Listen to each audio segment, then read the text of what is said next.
Peace, everyone. Thanks, Tyler. Thanks, everyone at the Kingston Food Co-op and wider community for having me and for watching the keynote. What can I say? I don't know. I'm Leah. My pronouns are Li, she, and Eye. I love farming. I love being a mom. I love my ancestors and this great, beautiful earth. And I'm here in service. And really happy to be in conversation with you all with whatever questions or ideas that you have. And just want to say too, I have mad respect for the Kingston community in general, especially watching the way you galvanized in the time of multiple pandemics and uprisings to create mutual aid networks and make sure folks are getting fed and building gardens. So I see you, and the respect is mutual. Thank you for that. Thank you for that. So without further ado, is it cool if we just get into some questions?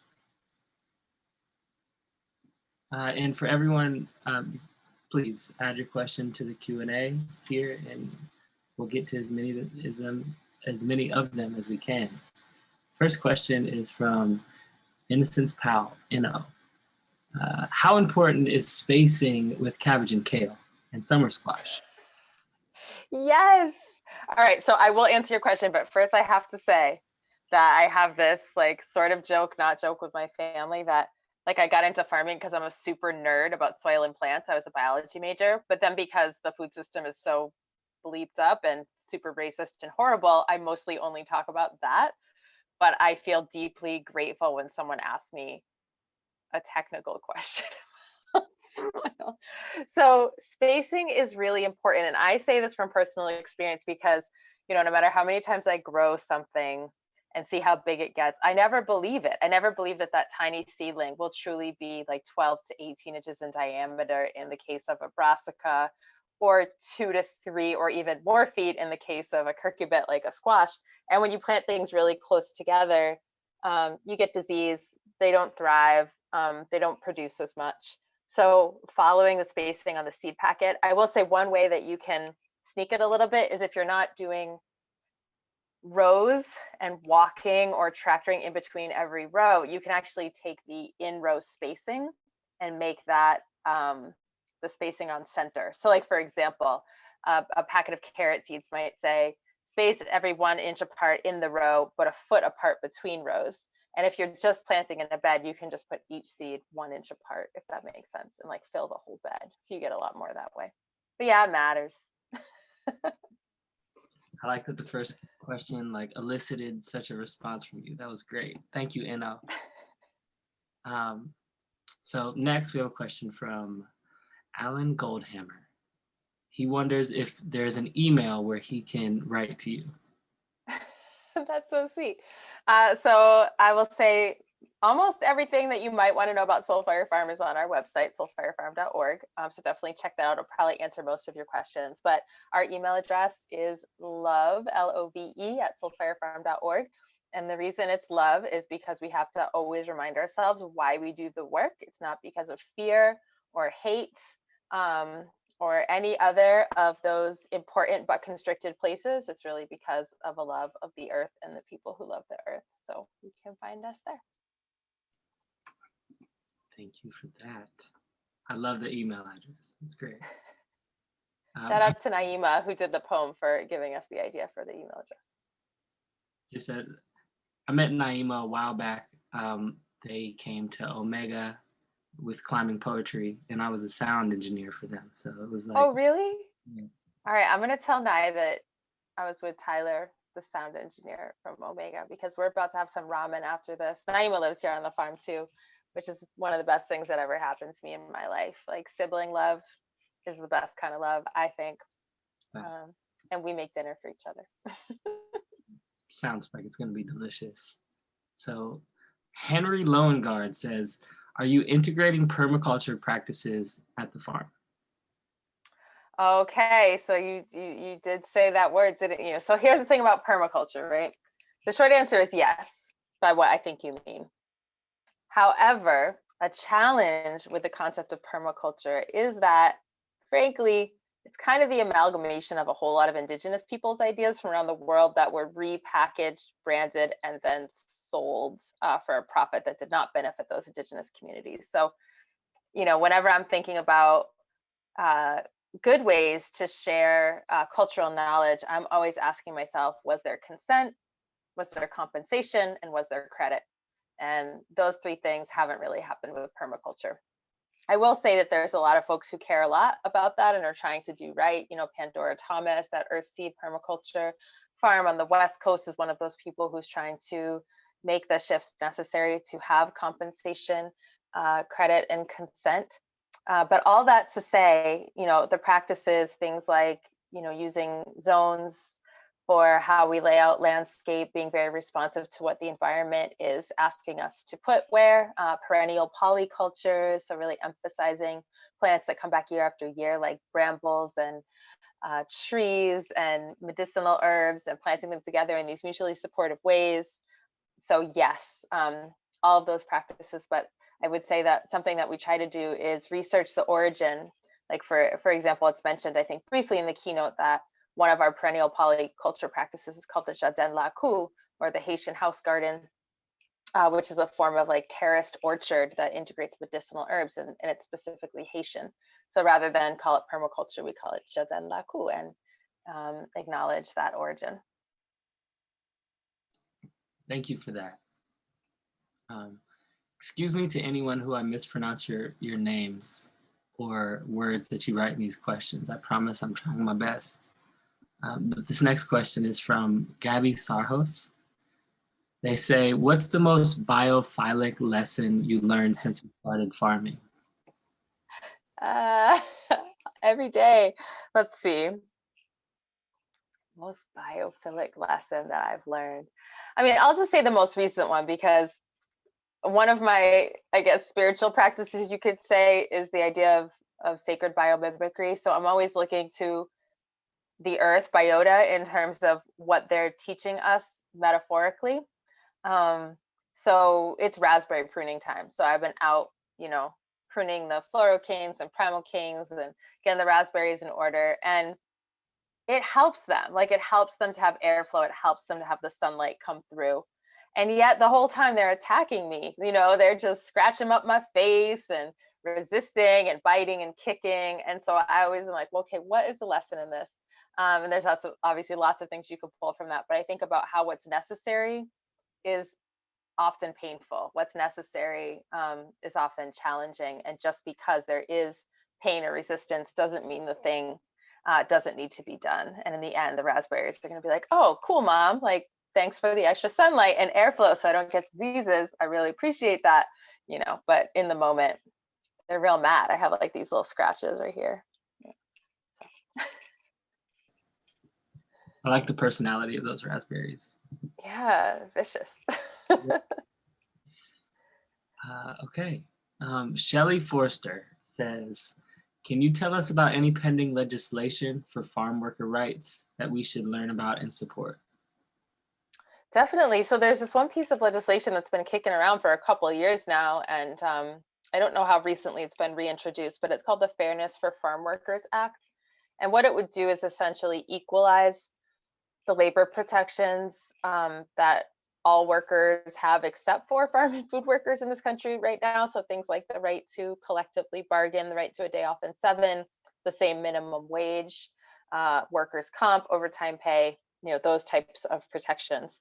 It's not to say that the U.S. overall doesn't need to improve its labor protections, but the fact that farm and food workers don't even have that base level is abhorrent.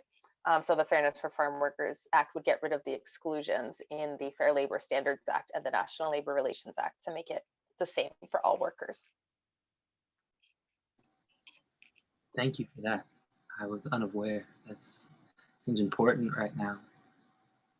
Absolutely, right? And especially with COVID, I mean, I think with the pandemics, it just made these existing inequalities and existing cracks in the system laid even more bare, so there were, I mean, I haven't looked at the most updated statistics, but last time I looked, like over 300 outbreaks of COVID in meat packing and food processing plants the rates of morbidity and mortality from COVID were higher in farm workers than other sectors. So there's a sort of painful and tragic irony to this verbiage around essential worker, because really what the state is saying is that the work is essential, like you're going to go to work, but not the worker, not the person. And so we need to calibrate what we really mean there. And my hope is that we get to a place really quick as a society where we actually are valuing the person doing the work and not just the output that they generate for the economy.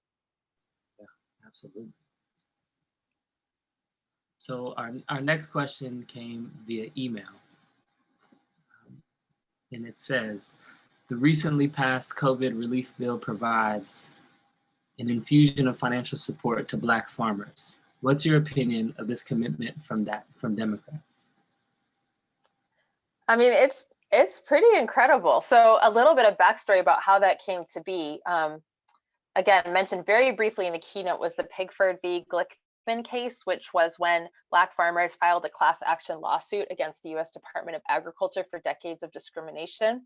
And in the settlement, they did get some of what they wanted in terms of some cash, payouts that averaged about $50,000 per farmer. Not anywhere near enough to get your land or your business back, but a symbolic amount that acknowledged just the incredible hardship and loss. But one of the things they didn't get in Pigford was debt forgiveness, because of course what happened is when the USDA was denying loans to farmers or delaying loans to farmers, they might have to go to unscrupulous lenders or predatory banks to get funding, or they might have trouble paying off their debts because the funding came too late from the USDA and so they couldn't get their crop in. So that has been, a political rallying cry since the 80s of debt forgiveness. The next thing that a lot of things happen in between, but Elizabeth Warren, when she was running for the Democratic presidential ticket, actually published a letter that said what her platform for farming, and it didn't include anything about farmers of color. So a bunch of Black farmers in a coalition, including Soulfire, wrote to her and said, hey, it's kind of whack that you have a whole ag platform, doesn't include us. And to her credit, she arranged meetings, town hall meetings with Black farmers, and developed a platform that included debt relief. This later became new legislation, the Justice for Black Farmers Act 2020-2021, which was introduced by Warren, Booker, and Gillibrand. And it's the kind of, I don't really know how legal stuff works that much, but I guess the idea with the legislation is that they don't think it will be passed in its entirety, but they're hoping to get little chunks of it stuck into other legislation. So that debt forgiveness was exactly that. They took it out of the Justice for Black Farmers Act, they put it into the COVID relief bill. There's still a lot more in that act that needs to get passed, like farmer training, land reform, funding for HBCUs. There's a whole bunch of stuff in there, but I think they're going to try to get it into the farm bill and get it in here and there and everywhere. So super exciting. Legislative victories aren't the only thing we need, but they are part of what we need. So I'm all for it. And I think if we keep pressuring our elected officials to keep that up, it could really repair a lot of the harm that's been done to the Black farming community. All right. Thank you for that. Okay, so the next question, I'm very excited. This is from my big brother. We call him OG. His name is Barry Mayo. He says, I have a few acres of land in the middle of the woods, and you've inspired me to learn how to start growing food. Yay. How can we do this? Yeah, right? How can we do this in an area with lots of deer, groundhogs, and other animals that eat everything? So yeah, that happened to us. I will say that the first year we came out here, because we're on 80 acres, of which maybe 5 are cleared, sort of cleared in the middle of all this woods, right? And we planted a few dozen apple trees, peach trees, all this. Came back like a week later and they were all destroyed because we did not do proper fencing. So I would say a few things to keep in mind. One is if you're doing trees or bushes, you can get like 2x4 welded wire fence from the hardware store or from the lumber yard, and just build like circle cages around each plant. That works pretty well and that's pretty inexpensive. If you're gonna do Another thing that works pretty well is a well-trained dog. English Shepherd is a preferred variety. They're really good at doing perimeters and scaring off the deer. And eventually, you know, what we now have is we put an electric fence, just like a 5-wire, around 7 entire acres. Probably it was about a $3,000 investment, all said and done, but no deer get in all 7 acres because we do bigger farming now, so we can't just put like wire cages. It's a lot less expensive than building a permanent fence, and it's much more movable. You just put a little more wire. So that's not like the sexiest, coolest answer, but that's the real deal. That's a great answer for Barry. And knowing him, he probably took some notes. Okay. Studying as we. I can send you pictures of the fence. We're very happy how it came out. Thank you for that, Barry. I'll go with you to the store. The next question is from Andrea Enoch. They say, what advice can you give to the enlightened BIPOC who is a new landowner cultivating land without physical access to their own heritage through family? I love that you're enlightened and you know it, first of all. So you're all set. It's amazing. That is beautiful.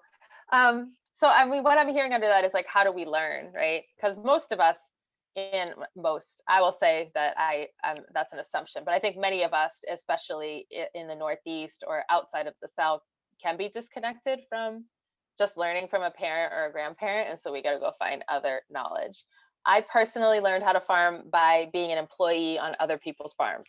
So I worked at food projects when I was a teenager. I worked at Many Hands Organic Farm for like 5 years, Massachusetts. I worked at farm school, Western Massachusetts for a year. I worked at urban community gardens in Worcester also, and learned in that way. There's a lot of other ways to learn besides being an employee on a farm. Some people go to ag college, Cornell, you know, UMass Amherst, get a degree.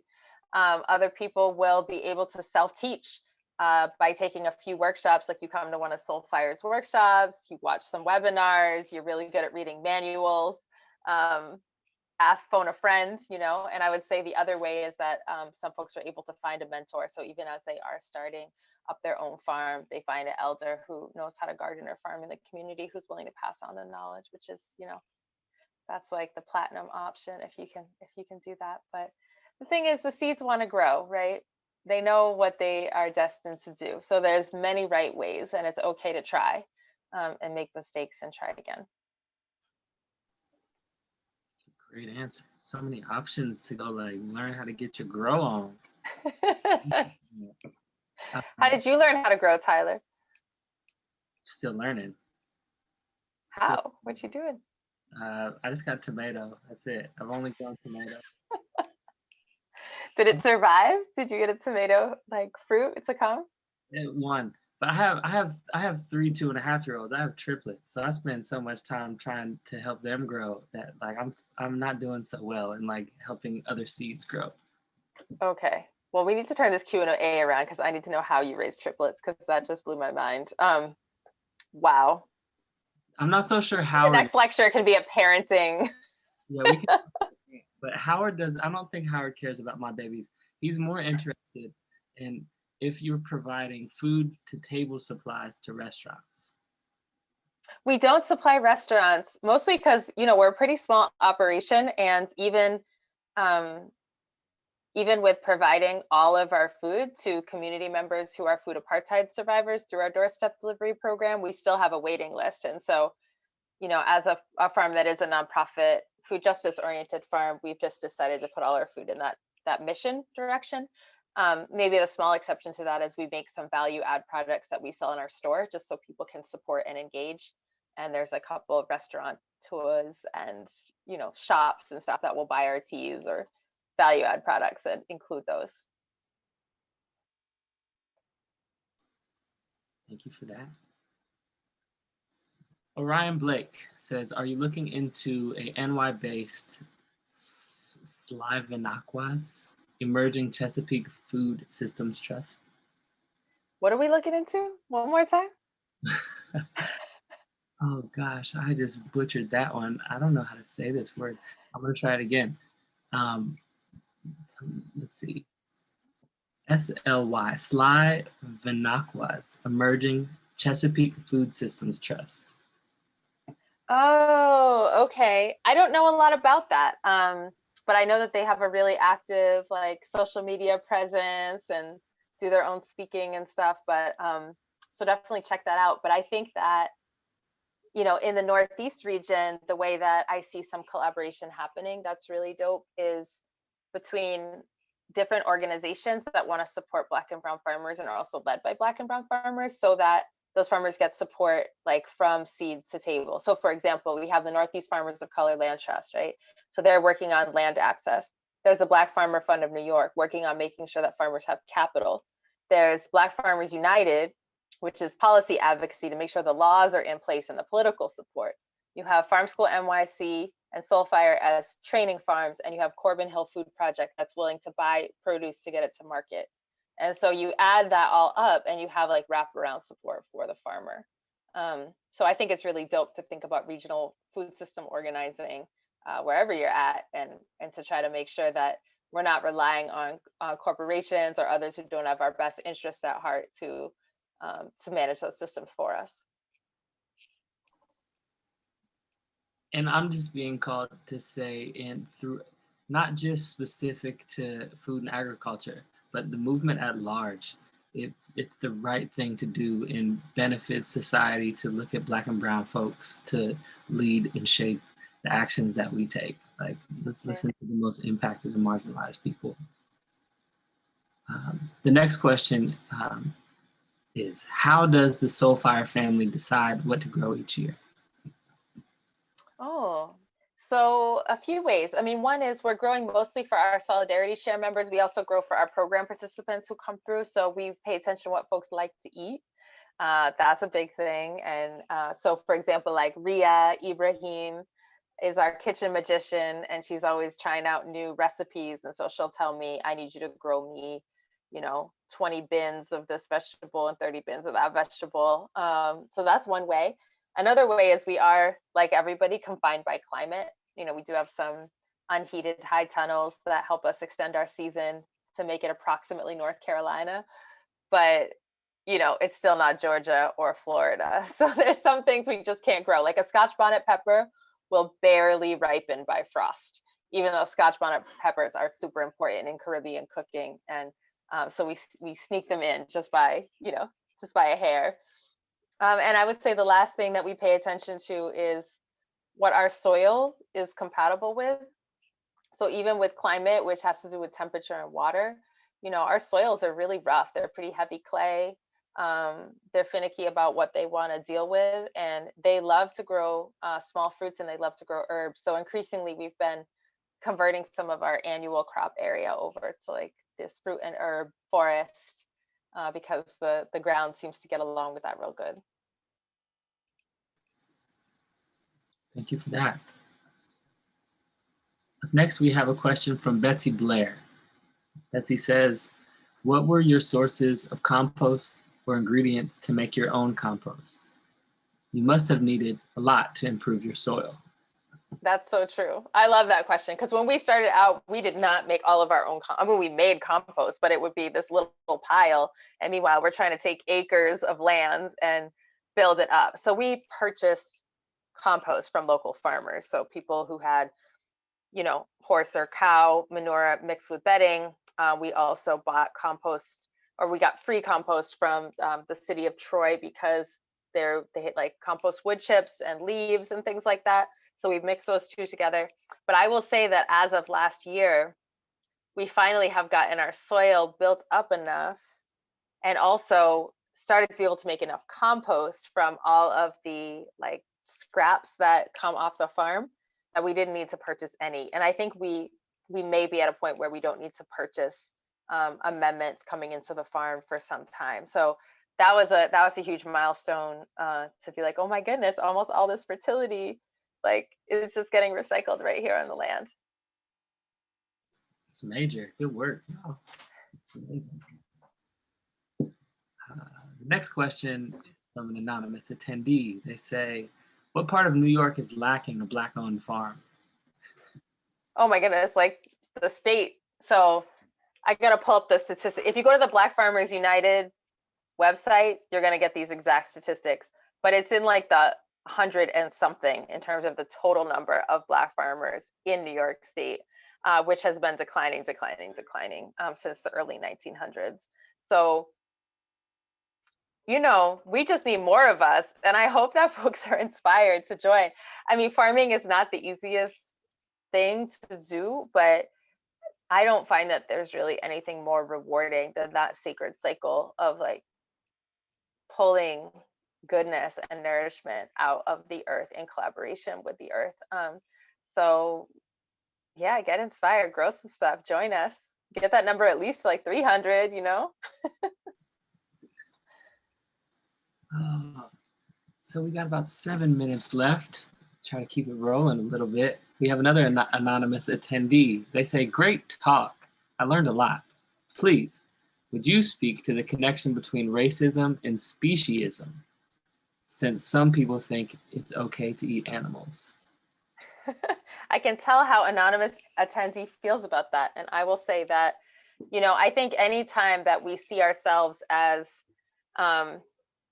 supremacist, as other than, you know, any other being, it comes from a similar deficiency in our cosmology. All that to say, I will say that my personal opinion is that I make a really big distinction between industrial CAFO agriculture, confined animal feeding operations, and the indigenous 10,000 plus year old integration of animals into diet and into agroecology, and get worried about the colonial imposition of diet on indigenous people. So I stand with the people of the buffalo and the people of the salmon, and that shift came for me. So I was like a evangelical vegan for about 13 years from my middle school up through, and it was when I actually lived in indigenous community in West Africa that differentiation and disambiguation happened for me about what I see as honoring and participating in an ecosystem versus trying to dominate and extract from an ecosystem in terms of a relationship to animals. But if you're going to eat, you got to be willing to be eaten, you know? So part of it or you're not. How much time did you spend in West Africa? I lived in Ghana for 6 months, and then I went back 4 times since then. Actually, right before the pandemic, I had a chance to visit, not knowing that was going to be the last time for a while, and spent some time with the Queen Mothers and learned more things. A special thing to do. So here we go. We have a question from Carl Brown. Carl says, you mentioned land trust.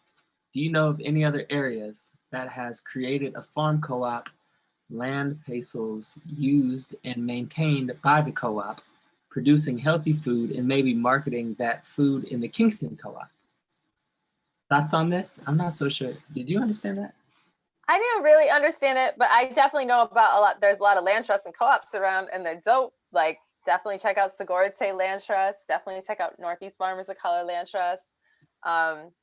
You know, as far as co-ops go, the Susu Cooperative is a Black farmer co-op in Vermont that's just getting started. They're really dope. So, you know, there's a bunch. And if you go on our reparations map on our website and click around, Catatumbo Co-op in Chicago is really dope. You know, you probably find some models for inspiration. I don't know in Kingston in particular, but that's just because I don't know. I'm sure there's plenty of great things going on. So we have a question from Eric Terrell. He says, where in the United States is Black-owned farms booming? Southeast, Mississippi, Georgia, Alabama, Louisiana, South Carolina. Basically the reach of the Federation of Southern Cooperatives. Doesn't mean there's not a struggle, but that is where Black land ownership still has a stronghold, political base. It's where the people really know how to farm. So definitely check out the work of the Federation of Southern Cooperatives and SAFON, Southeast African American Farmers Organic Network. Talking about wanting to find a mentor, if you're willing to do the reverse Great Migration, you know, that's where it's at, going down to the Southeast. Thank you for that. Sophia Bond says, Hi, Sophia. right on. What's Sophia? Sophia was my daughter's childhood best friend from birth through whenever they went off to high school. What's up, Sophia? Hey. They say, I'm wondering if there's a place with a more compact list of some of the places / organizations that you mentioned in the keynote. Also, thank you so much for being here. It's so amazing to hear you speak. Oh, that warms my heart. Yeah, if you go on our website, soulfirefarm.org, under Take Action, there's this guide. It's longish, it's like 20 pages, but around page 3 or 4, there's just that list of organizations. So you can check it out. If you can't find it, just email us, love@soulfirefarm.org, and we'll help point you in the right place. Thank you, Leah. So we have time for a couple more. This one says, my name is Anthony Dandridge, and I teach in Black Studies at SUNY New Paltz. I brought my students from contemporary issues in the Black community. I'm wondering, what are your thoughts about the recent allotment of $5 billion in the American Rescue Plan for disadvantaged farmers? Is that sufficient? Do you know if any of that funding is coming to the area? Yeah, so that's what we were talking about a little bit earlier in terms of that whole history of like the gap in Pigford and the Elizabeth Warren Plan and the Justice for Black Farmers Act.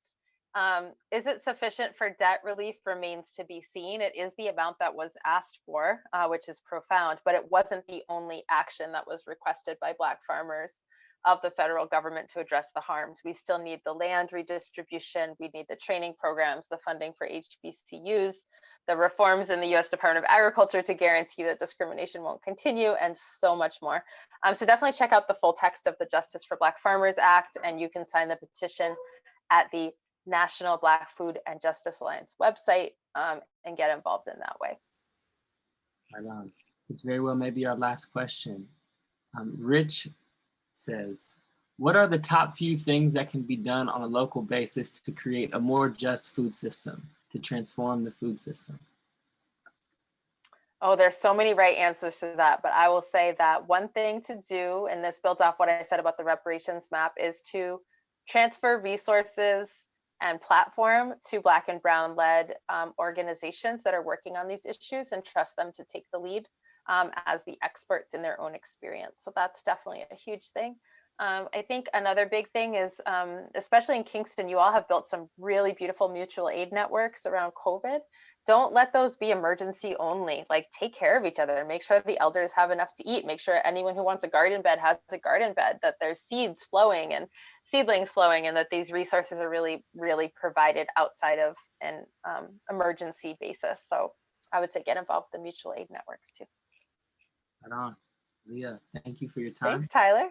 It's been great to spend a little bit of time with you. Yeah, good luck with that tomato and the 3 children. That's amazing.